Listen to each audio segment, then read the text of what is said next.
A lot has been said on social media, and probably thousands of column inches have been used in the mainstream media in the last week or so, in the wake of the conviction of the British nurse who murdered 7 babies and attempted to kill 6 others. Much of this interest centres around the motivations behind people who murder innocent little babies. But Lucy Letby was a nurse, not a parent. In this video, we're going to talk about the psychology of something that to the vast majority of people is absolutely abhorrent. That is, when a mother kills her child.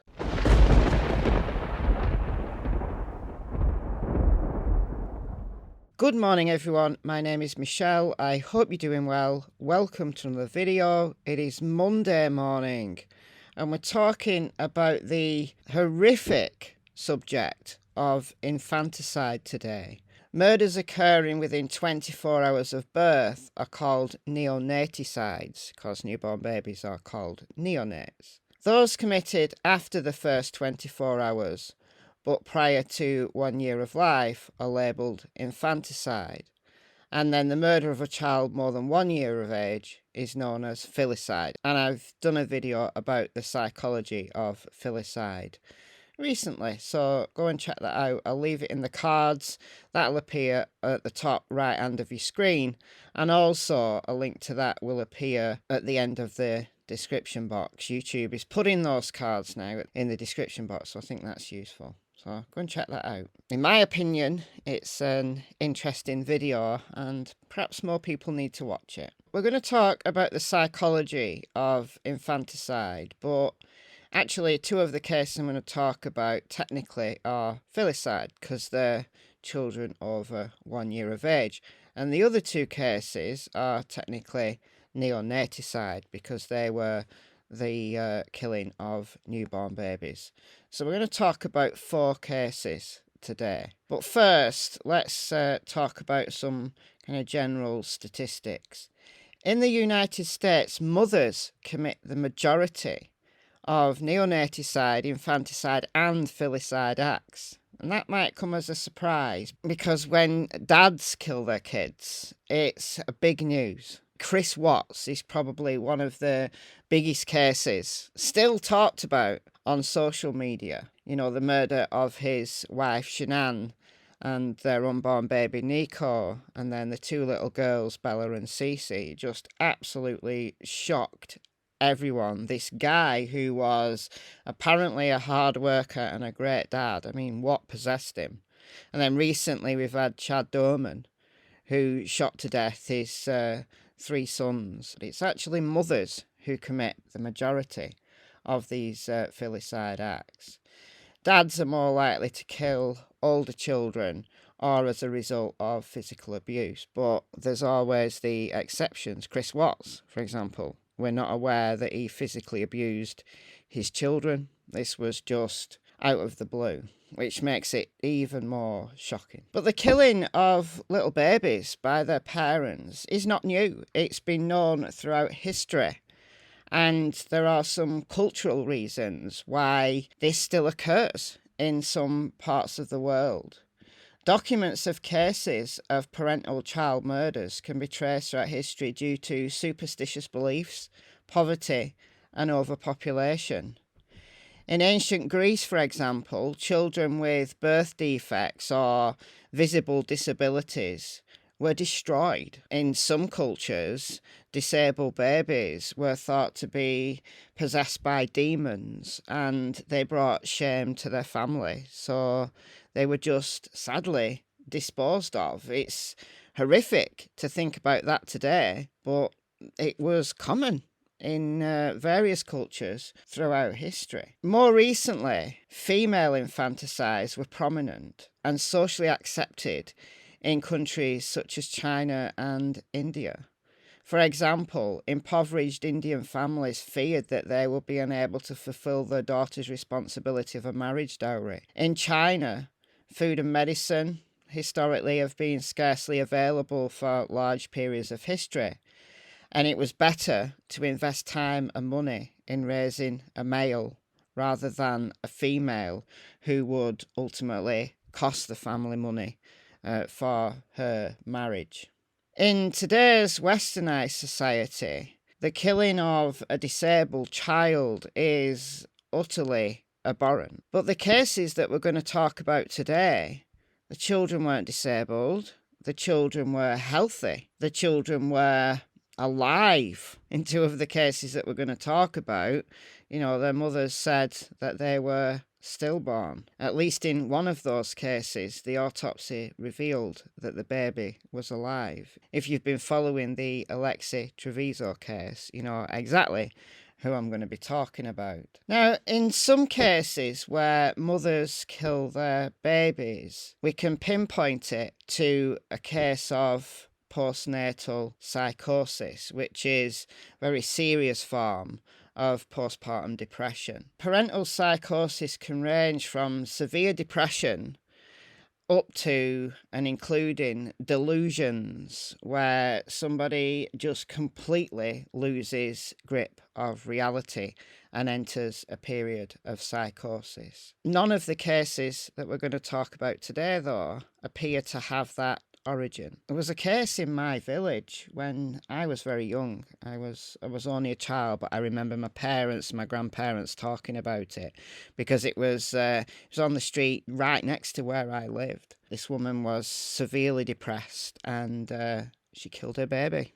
The baby was several months old and she smothered the baby to death. She spent some time in prison. From what I remember, from what was talked about then, court were quite lenient on her because of her mental condition. Now, there might be cases where a child is killed as a form of mercy, but again, none of that applies to the cases we're going to talk about today. What I think we're talking about today are unwanted children, where the deaths have happened to teenage mothers, where that mother felt that the baby was a burden to her, where the pregnancy was perhaps unwanted. And in two of these cases that we're going to talk about today, the entire pregnancy was hidden and the woman was in complete denial. The legal systems employed in Britain and Canada offer statutes that address infanticide as a result of postpartum depression and leading to a lesser sentence, which is what happened in the case local to me. Conversely, however, in the United States, mental disease or defect is not in itself cause for a just defence. But psychologists generally, over time, have called for a better understanding of the pathology in cases where mothers are struggling. Ultimately, it's perhaps those cases where early prevention and providing help to those who are struggling would prevent some of these deaths. But the cases we're going to talk about right now, I don't think anything would have prevented them. I think the most well-known case of a woman killing her very young child is that of Cassie Anthony, who was actually found not guilty of the first-degree murder of her 2-year-old daughter, Kaylee Anthony, in 2011. And this is a very well-known case out of Orlando, Florida. Cassie was a young single mother. She lived with her parents, George and Cindy Anthony. On July 15th, 2008, it was Cindy who called 911 saying that she hadn't seen Kaylee, her granddaughter, for 31 days. And then ensued a massive a web of lies by Cassie. In those 31 days where Kaylee was not seen by her grandparents, Cassie was partying. This tattoo that she had, Bella Vita, beautiful life. After this web of lies and the police trying to make sense of all of these stories she was telling, she was charged with first-degree murder in October 2008. She pled not guilty. The prosecution went for the death penalty. On December 11th, 2008, so 5 months after she was reported missing, Kaylee's skeletal remains were found wrapped in a blanket inside a laundry bag in a wooded area very close to the Anthony's family house. Duct tape was found around her mouth and her face. The medical examiner listed Kaylee's cause of death as homicide by undetermined means. But the case was largely circumstantial. Perhaps it was a mistake to go for the death penalty. Perhaps it was a mistake to go for first-degree murder. Perhaps it was a mistake that the jury weren't given alternative sentences to consider. As it was, the prosecution didn't prove first-degree murder sufficiently to the jury, and they had to come back with a not guilty verdict. The prosecution alleged that Cassie wished to free herself from parental responsibilities and murdered Kaylee by administering chloroform and then applying duct tape to her nose and her mouth. The defence team, led by Jose Baez, focused on the prosecution's evidence, calling much of it just fantasy forensics. The defence stated that Kaylee had drowned accidentally in the family's swimming pool and that George had disposed of her body. Perhaps the jury thought this was more likely than Cassie intentionally murdering Kaylee to rid herself from parental responsibilities, because she had her parents, Kaylee's grandparents, on tap to babysit. So perhaps this accidental death and then George panicking and disposing of her body was a more likely scenario to them. So the death of Kaylee Anthony and what exactly happened, we'll perhaps never know. Casey's behaviour, that tattoo, I don't know, you guys. Was it intentional? Again, we'll never know. Another case that has been likened to that of Casey Anthony is the death of 20-month-old Quinton Simon. Quinton was reported missing on the 5th of October 2022 by his mother, Leilani Simon. It was very quickly deemed that Quinton wasn't missing, and a homicide investigation ensued that resulted in Leilani's arrest. Leilani is currently in jail awaiting trial, and there has been some outrage this week about Leilani graduating. And Chatham County Sheriff's Office has congratulated the graduates who have earned their GED. And they say, "Our team at Chatham County Sheriff's Office is proud of the hard work each inmate has put in to complete their education and of the staff members who've worked with them to make it happen. We are committed to reducing recidivism and helping cultivate productive members of society." So these are the graduation photos, and here is Leilani with her graduation certificate. So people are outraged by this, but I think it's a good thing that inmates are given education if they're going to come out after their sentence and be productive members of society rather than being forced back into crime because, I don't know, it's the only thing they know and they can't get a job and they've got no prospects. But I do understand the outrage against Leilani. She's the one that's accused of murdering and disposing of Quinton's body. We know that she was on camera at a trailer park near some dumpsters. And we know that she knew where Quinton's body was. She said he was in the landfill. And after several weeks of investigations at that landfill, some of Quinton's remains were found. And I highlight some of his remains were found. And in the arresting documentation, Leilani is accused of beating Quinton to death. She had a drug problem. She had lost custody of Quinton and his older brother. The custody was given to Leilani's mother, Billy Jo Howell. Billy Jo was out of state working, as was Billy Jo's husband. But Leilani's boyfriend, the father of her third child, a little girl, was at home, but he also worked.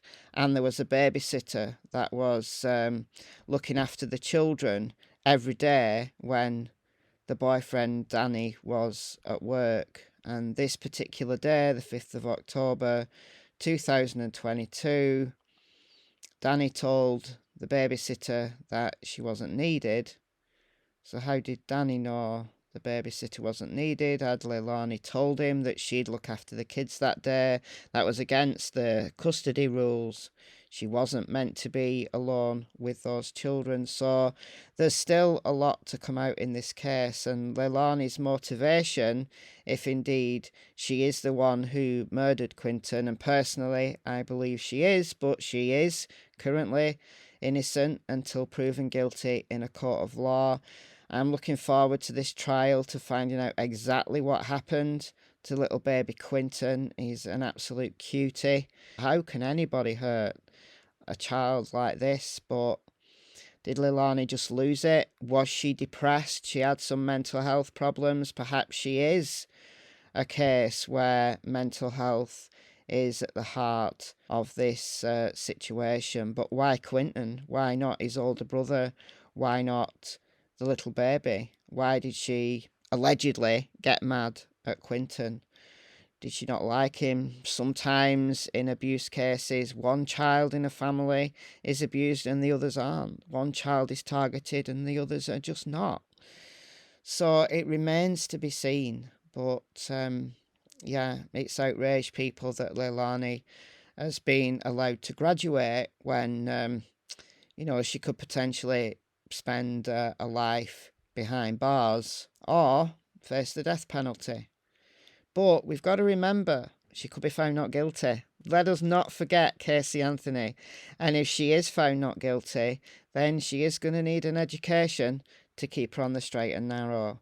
All right, let's move on to 2 cases of neonaticide where brand new newborn babies were murdered, allegedly by their mothers. There's one case that has infuriated me, and this is from 2017.